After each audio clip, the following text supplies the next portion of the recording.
Ready to transform your dropshipping chaos into a streamlined success story with ZenDrop? Let's dive in. First, let's get you connected. Head over to ZenDrop and locate the Connect Store option. Choose your e-commerce platform while you're whether it's Shopify, WooCommerce, or another. ZenDrop makes integration seamless. Follow the on-screen prompts, granting the necessary permissions to sync your product catalog and manage orders.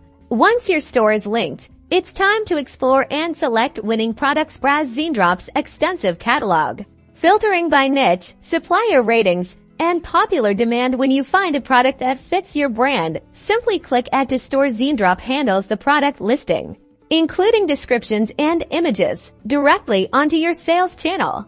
The magic of ZenDrop is automation. As soon as a customer places an order on your store, ZenDrop automatically detects it. All you need to do is confirm the order within your ZenDrop dashboard. ZenDrop then takes over, sending payment to the supplier and initiating the shipping process, complete with tracking information. To stay on top of your inventory, regularly review your ZenDrop dashboard. Look for any low stock alerts, which will prompt you to contact your supplier or consider adding more products. This proactivity is key to preventing stockouts and disappointing customers, and for ultimate customer satisfaction, always ensure shipping information is promptly updated and relayed to your buyers. That's how you master ZenDrop order fulfillment.